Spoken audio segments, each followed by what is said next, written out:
नबी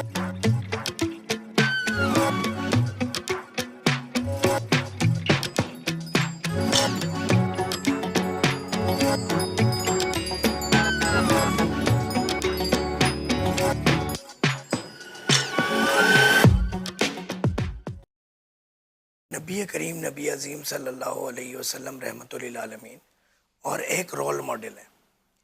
आका जी सल्लल्लाहु अलैहि वसल्लम ने पूरी ज़िंदगी के तरीके बता दिए। अल्लाह ताला ने इंसानी बॉडी को ऐसा बनाया है कि सेंसर्स लगे हुए हैं। आपको जब भूख लगेगी ना, आपकी बॉडी की रिक्वायरमेंट होगी तो आपको बाकायदा भूख लगेगी, एहसास होगा। जी। प्यास लगेगी तो एहसास होगा। आपको एक शादीशुदा कपल ने अपनी अगर ज़िंदगी गुजारनी है कोई अज़वाजी, तो उसके लिए उनको एक डिमांड आती है, एक अंदर सेंसर्स काम कर रहे हैं। आपकी जिस्म में कहीं तकलीफ होती है तो इंडिकेटर्स अल्लाह ताला ने लगाए हुए हैं कि आपको दर्द महसूस होता है। सही। मेरा ये मानना है और मेरी एक तहकीक और रिसर्च है कि अगर दर्द ना हो तो एक माँ अपना बच्चा नहीं पैदा कर सकती।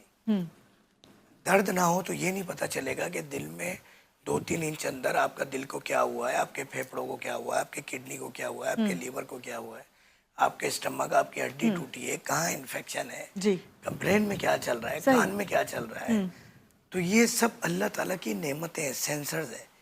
इसी तरह प्यास का लगना भी अल्लाह ताला की तरफ से बॉडी में रिक्वायरमेंट जब भी जनरेट होगी तो आपका सेंट्रल नर्वस सिस्टम है, जो कि मैं आर्मी चीफ कहता हूँ आपकी बॉडी का, ये बाकायदा एक ऑर्डर पास करता है कि भाई पानी की रिक्वायरमेंट है, तो जिससे आपको प्यास का एहसास होता है। सही। अफसोस की बात यह है कि हमारे उलमा हजरात, हमारे डॉक्टर हजरात, हमारे हुकुमा हजरात, उनका काम ही यही है कि वो बताएं जी। कि पानी किस तरह पीना है। हम ये तक नहीं बताया आवाम को कि पानी किस तरह पीना है। डॉक्टर फ़हीम, आपने इतनी अच्छी बात की और जिस तरीके से आप समझा रहे हैं लोगों को कि देखें, जब आपकी नीड है, आपकी बॉडी की रिक्वायरमेंट, आपको प्यास लगती है तो एहसास होता है कि हमने पानी पीना है, तो उस वक्त हमें पानी पीना चाहिए और कितना पीना चाहिए। चूस के पीना चाहिए और जितनी प्यास हो इतना पीना चाहिए, ना आपने खाना ज्यादा खाना है। जी। मैं आपको बताऊं मेडिकली पॉइंट ऑफ व्यू से ये भी आपके लिए अलार्मिंग होगा कि जिसका जितने ये हथेली हैं दोनों, ये आपके स्टमक का साइज है। ओके। अब हम खाना कितना खाते होंगे, ये तो एक रोटी भी नहीं, इसमें ज्यादा है। समारी आपकी इसमें आपने पानी भी पीना है, आपने साथ में जो उसके साथ लिक्विड आप ले रहे होते हैं वाटर की शक्ल में, या तो ड्रिंक अल्लाह माफ करे, यानी कि जो आपकी ये मुट्ठी इतना हैंडफुल आपका है, यही आपकी एक मील होना चाहिए। स्टमक का साइज और इस स्टमक के साइज के अंदर जो अल्लाह ताला ने एंजाइम्स बनाए जो कि उस खाने को जो मेटाबोलाइज करेंगे, एब्जॉर्प्शन होगी, विटामिन के अलग, मिनरल्स के अलग, सही, वो सब इसी से होगी। ओके। अब ये क्या होता है, स्ट्रेचेबल होता है।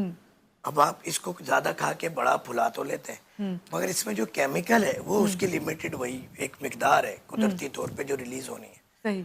अब जब वो रिलीज नहीं होगी और वो उसको पूरा काम में नहीं लगी तो अंदर ताफुन पैदा होगा। जब वो चीजें हजम नहीं होंगी, पूरा फूड प्रोसेस नहीं होगा, तो अंदर गटर बन जाएगा आम और फिर इस तरह की बीमारियां जो हैं फिर पैदा होना शुरू होंगी। चाहे कितने भी अच्छे जिगर खा लें, कितने अच्छी क्वालिटी के हम खाने खा लें। डॉक्टर साहब, बड़ी अच्छी आपने बात की। यहाँ पे मैं बात करूंगी कि अभी आपने कहा, वही बात मैं फिर गुर्दों वाली बात करूंगी कि शुगर और गुर्दों के ऊपर ही जो हमारा फोकस है, और हमारी कोशिश ये है कि जो पेशेंट अगर इसे देख रहे हैं, जो शुगर के जो मर्ज जिनको लाहक है, चाहे वो किसी एज ग्रुप के भी हैं, वो ये तरीका इलाज अपना के जो डॉक्टर फ़हीम बता रहे हैं, जिस तरह उन्होंने मेहनत की है और इसलिए मेहनत की है कि जो मरीज़ हैं वो सेहतियाब हो सकें।